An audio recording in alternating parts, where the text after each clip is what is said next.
What's going on, Raider Nation? It's your boy, Mikey Raider, coming to you with a video finally. I took a week or two off. I had some life stuff to do to try to earn some money. Went to an event at San Diego Comic-Con and came home. Got really sick for 4 or 5 days. And I'm finally on the mend. But what's been going on while I was doing all this other stuff?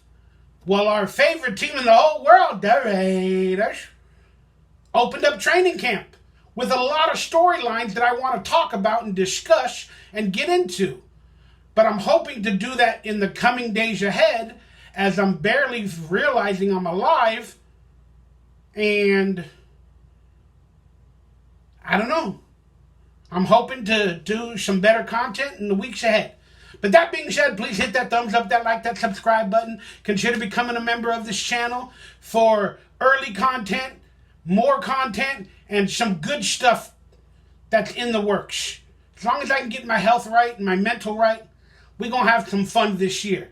We're going to watch games live together. We're going to have post-game reviews for members only. And we're going to have fantasy football.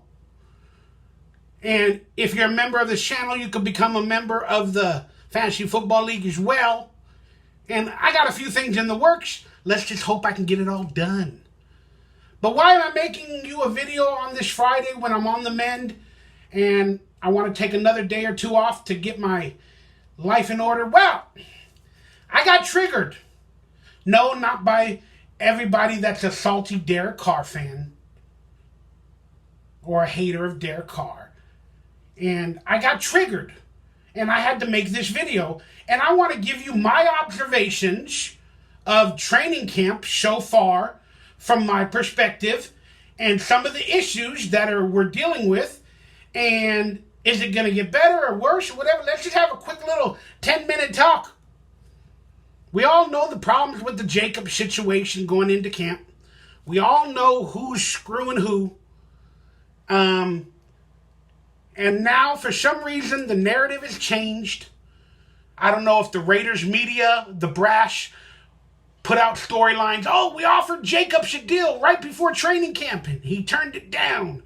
Then there was, we saw Josh Jacobs in a car, waiting before the deadline to sign the tag if it was approved or it went through. Then there's reports of he was offered $12 million a year, and he didn't take it. There's also reports from ESPN that saying he had a 3-year deal for $12 million a year, and he didn't take it. And the media is just continuously saying the Raiders gave him a good offer in the quarterback market. Then Saquon Barkley signed somehow, not the tag, but got an extra up to $2 million a year. And now everybody's expecting Josh Jacobs to do the same thing. And, Saquon did it. If you don't want to be a... So the narrative has changed versus Josh Jacobs. Before all of this media storm from the Raiders and the press and whoever, a lot of us were like, man, the Raiders are not even offering him anything. Now they believe the stories that the Raiders gave him $12 million a year for possibly 3 years.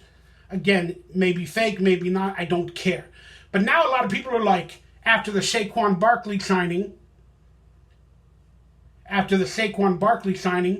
he's like, the narrative has changed. Long story short, and a lot of people are like, just sign the tag, Jacobs. You had a good offer. If you don't want to be a Raider, get on out of here. It's insane. People are buying into the press and the media, the Kool-Aid, and kind of going against Josh Jacobs. And they're saying the running back position is not worthy, not necessary. Just a lot of things on Twitter that piss me off that I'm seeing, and it's triggering me. That being said, I talked about a theory that Josh Jacobs could still do. He could hold out till week 10 and then sign the tag and still get maybe $5 million to play out the remainder of those games. And that'll be a good holdout. That's a theory he could do. Then there's also another theory that, Josh McDaniels, to ruin Josh Jacobs even further, is right around the beginning of the season, if Josh Jacobs doesn't sign the tag, or he might about to sign the tag, that they're going to rescind it. And then he can't play for any team. He'll have to be traded. And that'll mess with his opportunity to go to another team if they rescind the tag, because the teams would have already had their rosters by week 1 or 2 or 3, and they wouldn't need him, and they wouldn't give up draft picks or all that money or whatever, how it works. We'll still take on a dead cap hit. So I don't think that theory holds water, but there is a theory that Josh McDaniels can screw over Josh Jacobs if they feel screwed over by Josh Jacobs, where they can do him dirty as well. And we all know Josh McDaniels does people dirty every so on and so forth. So, I don't know. That being said, those are the stuff with Josh Jacobs. And a lot of people are mad at him, and now he's quoting back on Twitter. The narratives have changed. Apparently, he left town not to be in Vegas during all of this debacle, so on and so forth. So, I posed the question on Twitter, what personality are they going to hype up during training camp to get rid of all these negative storylines? And it appears they're trying to, like they did with Derek Carr talking about his attitude in the locker room last year, it appears the Raiders press department and the reporters are trying to make Josh Jacobs the villain in this scenario. That's from my perspective. You may not believe it, but that's okay. But the narrative is changing, because there's positivity in the air for players like Jimmy G that is now playing, wasn't placed on the PUP and other stuff like that. So the positive Raider fans are coming out in full force. I'm trying to be positive, but I still have those doubts. And I'm still very, very upset at Josh McDaniels. Let's get that right. I don't like the way he's running the team. Oh, it's just a business, Mikey Raider. I don't care what you say. This is bad business. This is bad mojo. Then we got the possible Hunter Renfrow trade still looming, but there's a dead cap hit on that. So I don't think he'll be traded. He'll probably have to play for the Raiders this year. There's multiple rumors about Davante Adams. He doesn't look as spry in his press conferences this training camp, or as excited as he did last year. That's just from my perspective. And there are rumors that, from other reporters, that he might be traded or request a trade if the Raiders start losing, or if things with Josh McDaniels and the team don't get better, and if they're losing like they did last year when Davante Adams started getting mad. Everybody was saying Davante Adams was getting mad because of Derek Carr. Well, no, it's because Josh McDaniels was changing the game plans, or not changing the game plans, and doing everything ridiculous after the second half, after we had a 10, 14-point lead and we're losing games. The play calling just didn't continue up to par as in the first half of all those games. And, but they were saying Davante Adams is mad because of Derek Carr, blah, blah, blah, blah, blah, blah. Whatever, it's fine. But he doesn't look as excited as he did last year with this team, because let's know, he is disgruntled. Davante Adams is disgruntled. Okay? Something's going on there. Okay? And if it gets worse, again, we hope it doesn't, but if we start losing the way we did last year, we have major quarterback issues again. I mean, Davante Adams has to make a decision. And Aaron Rodgers took a pay cut to get players on the Jets. Probably players like Dalvin Cook or maybe Davante Adams next year. I don't know. But Aaron Rodgers took a pay cut. Another missed opportunity for the Raiders. But no, we got Jimmy G. He's not placed on the physically unable to perform list. Jimmy G is starting training camp with no restrictions. As Josh McDaniels said, he's got no restrictions. None. He's good to go. I don't have no anxiety. about Jimmy Garoppolo. Maybe you guys got anxiety about Jimmy Garoppolo, but I got no anxiety. We know some things about Jimmy Garoppolo.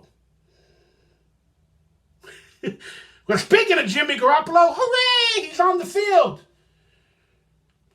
Not that much. And apparently, he's got a Friday off. That's right. He's got a mandatory day off into training camp. We can go home, he could celebrate, he could rest his legs, he could rest his mind. Whatever he's doing, he's got a mandatory day off in training camp. That's right, he does. Derek Carr, Tom Brady, for the most part, Aaron Rodgers. I know they had him back in the days, but apparently this is going to happen multiple times for Jimmy Garoppolo.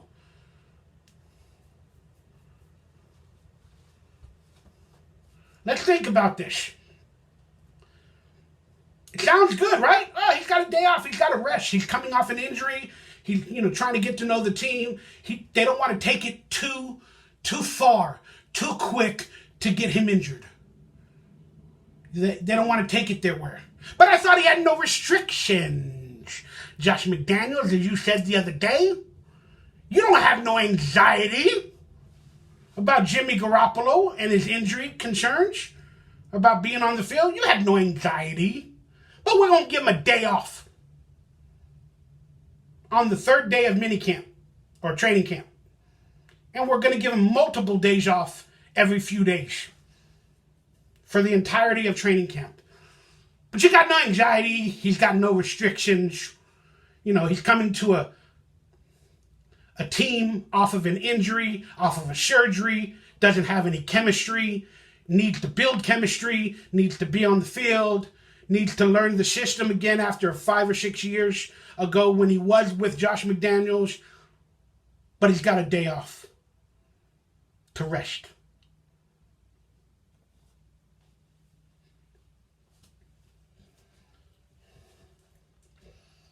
Why make that public? Then on top of that, why isn't he still on the field?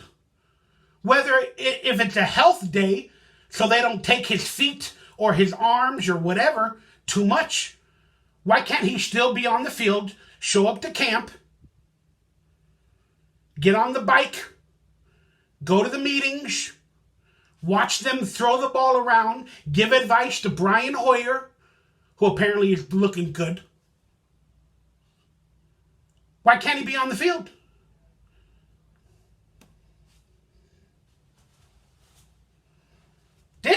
They know. They have no anxiety about Jimmy Garoppolo. But yet, they're giving him days off to heal, to go home, to not be a part of the team. This is a bad look. Well, it's better.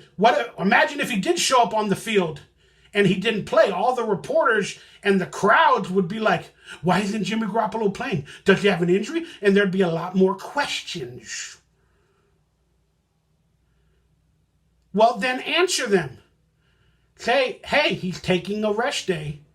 We're going to walk him through it slowly, but he's still on the field.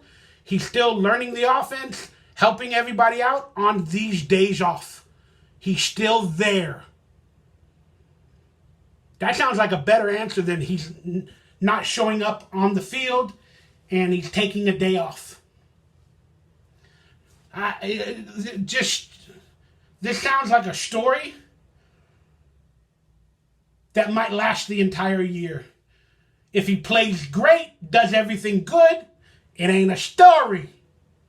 But we all know how the Raiders' history goes with these type of stories, especially with Josh McDaniels. If shit hits the fan, this is a story that we all should have paid attention to a little bit more. We're struggling at the quarterback position, guys, and it's showing.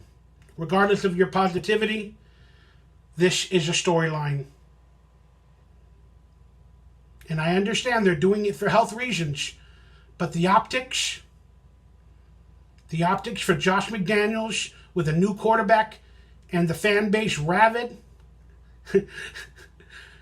whoo, the optics are not good. And Josh McDaniels seems to put himself in these situations every way with optics when dealing with players of any caliber. Josh Jacobs, Derek Carr, Devontae Adams, whoever else we're talking about.